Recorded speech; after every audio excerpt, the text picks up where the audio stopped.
CIET NCERT द्वारा प्रस्तुत है कक्षा 4 की हिंदी की पाठ्य पुस्तक रिमझिम भाग 4 का ये पाठ। रिमझिम भाग 4 का 5वां पाठ, दोस्त की पोशाक। पृष्ठ संख्या 35 से 41 तक। पृष्ठ 35। पाठ 5, दोस्त की पोशाक।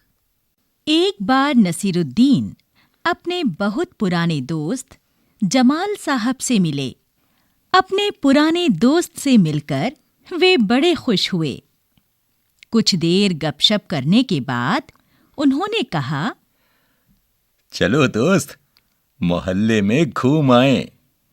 जमाल साहब ने जाने से मना कर दिया और कहा, अपनी इस मामूली सी पोशाक में मैं लोगों से नहीं मिल सकता। नसीरुद्दीन ने कहा, बस इतनी सी बात। नसीरुद्दीन तुरंत उनके लिए अपनी एक भड़कीली अचकन निकाल कर लाए और कहा, इसे पहन लो, इसमें तुम खूब अच्छे लगोगे, सब देखते रह जाएंगे। बन ठन कर दोनों घूमने निकले। दोस्त को लेकर नसीरुद्दीन पड़ोसी के घर गए। नसीरुद्दीन ने पड़ोसी से कहा, ये हैं मेरे खास दोस्त जमाल साहब। आज कई सालों बाद इनसे मुलाकात हुई है। वैसे जो अचकन इन्होंने पहन रखी है वह मेरी है। यह सुनकर जमाल साहब पर तो मानो घड़ों पानी पड़ गया। बाहर निकलते ही मुंह बनाकर उन्होंने नसीरुद्दीन से कहा, तुम्हारी कैसी अकल है? क्या यह बताना जरूरी था कि यह अचकन तुम्हारी है? तुम्हारा पड़ोसी सोच रहा होगा कि मेरे पास अपने कपड़े हैं ही नहीं। पृष्ठ 36 पर इस कहानी पर आधारित एक चित्र है। पृष्ठ 37। नसीरुद्दीन ने माफी मांगते हुए कहा, गलती हो गई, अब ऐसा नहीं कहूंगा। अब नसीरुद्दीन उन्हें हुसैन साहब से मिलवाने ले गए। हुसैन साहब ने गर्मजोशी से उनका स्वागत सत्कार किया। जब जमाल साहब के बारे में पूछा तो नसीरुद्दीन ने कहा, जमाल साहब मेरे पुराने दोस्त हैं और इन्होंने जो अचकन पहनी है वह इनकी अपनी ही है। जमाल साहब फिर नाराज हो गए। बाहर आकर बोले, झूठ बोलने को किसने कहा था तुमसे? क्यों? नसीरुद्दीन ने कहा, अब तुमने जैसा चाहा मैंने वैसा ही तो कहा। पोशाक की बात कहे बिना काम नहीं चलता क्या? अरे उसके बारे में ना कहना ही अच्छा है। जमाल साहब ने समझाया। जमाल साहब को लेकर नसीरुद्दीन आगे बढ़े। तभी एक अन्य पड़ोसी मिल गए। नसीरुद्दीन ने जमाल साहब का परिचय उनसे करवाया। अब मैं आपका परिचय अपने पुराने दोस्त से करवा दूं। यह हैं जमाल साहब और इन्होंने जो अचकन पहनी है उसके बारे में मैं चुप ही रहूं तो अच्छा है। पृष्ठ 38। अभ्यास। तुम्हारे सवाल। कहानी के बारे में कोई 5 प्रश्न बनाओ और कॉपी में उनके उत्तर लिखो। तुम्हारी बात। नसीरुद्दीन और जमाल साहब बन ठन कर घूमने के लिए निकले। क.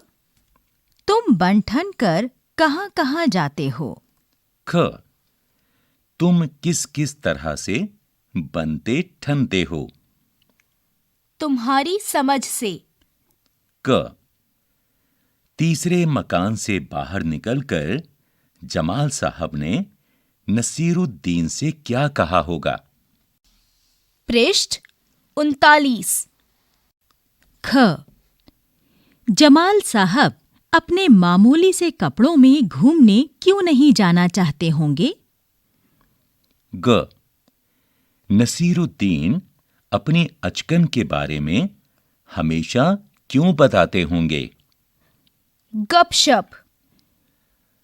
जब जमाल साहब और नसीरुद्दीन हुसैन साहब के घर से बाहर निकले तो उन्होंने अपनी बेगम को नसीरुद्दीन और जमाल साहब से मुलाकात का किस्सा सुनाया। उन दोनों के बीच में क्या बातचीत हुई होगी? बताओ। बेगम, कौन आया था? हुसैन साहब, नसीरुद्दीन अपने दोस्त के साथ आया था। बेगम, रिक्त स्थान। घूमना फिरना। नसीरुद्दीन ने कहा, चलो दोस्त, मोहल्ले में घूम आए। जब नसीरुद्दीन अपने दोस्त से मिले, वे उसे अपना मोहल्ला दिखाने ले गए। जब तुम अपने दोस्तों से मिलते हो, तब क्या क्या करते हो? करके दिखाओ। नीचे नहीं होगा, यहां कुछ है? हाँ, यहां कुछ वाक्य दिए जा रहे हैं। तुम्हें इनका अभिनय करना है। तुम चाहो तो कहानी में देख सकते हो कि इन कामों का जिक्र कहां आया है। 1. बन ठन कर घूमने के लिए निकलना। 2.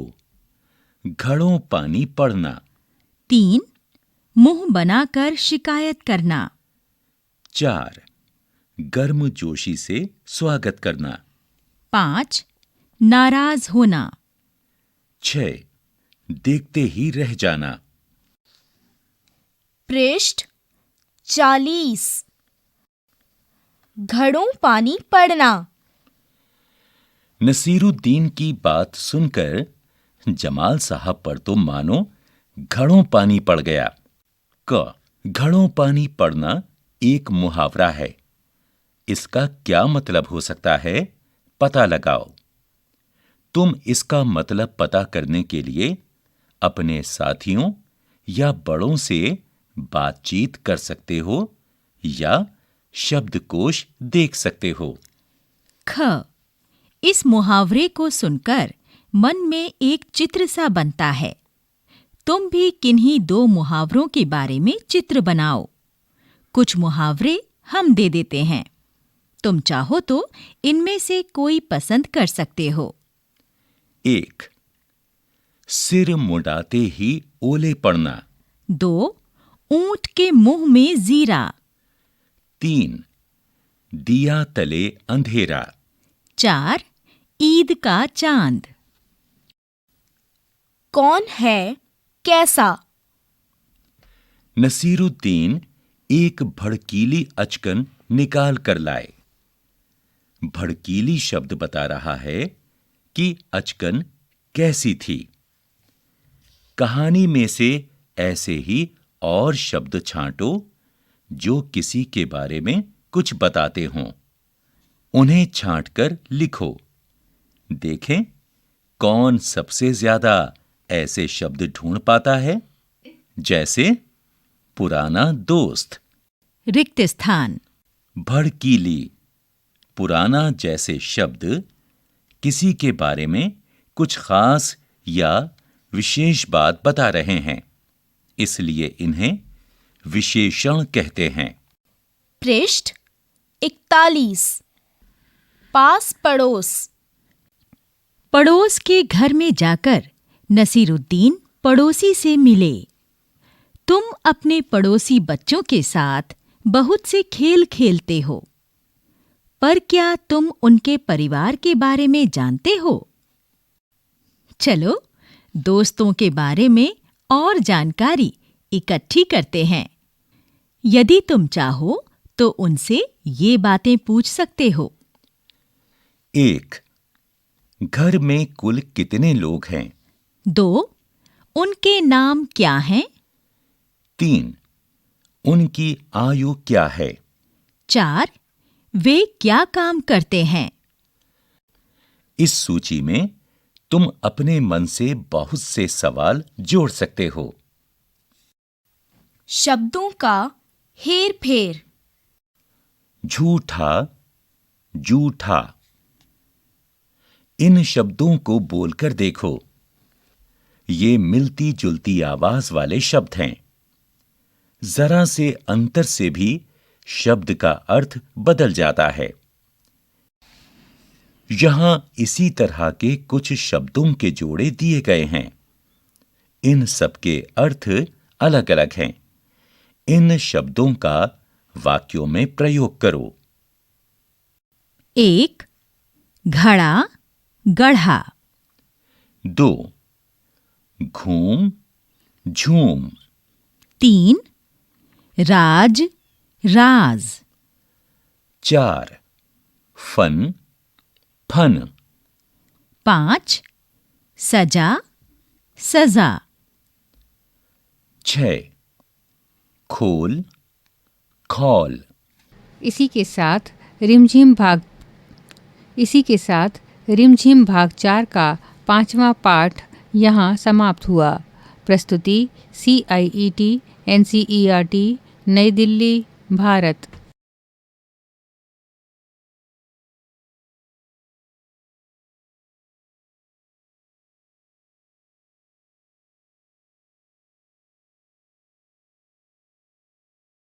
कहानी नसीरुद्दीन का निशाना।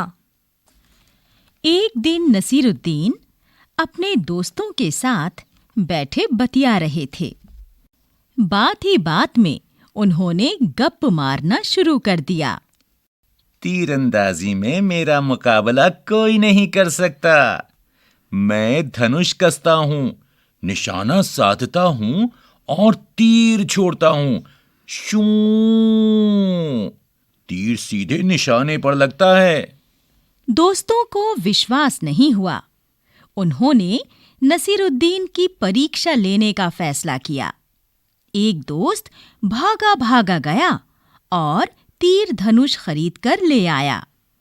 नसीरुद्दीन को थमाते हुए उसने कहा, ये लो तीर धनुष और अब साधो अपना निशाना उस लक्ष्य पर। देखते हैं कि तुम सच बोल रहे हो या झूठ। नसीरुद्दीन फंस गए।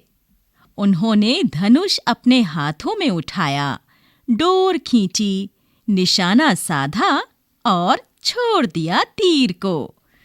शू! तीर निशाने पर नहीं लगा, बल्कि वह तो बीच में ही कहीं गिर गया।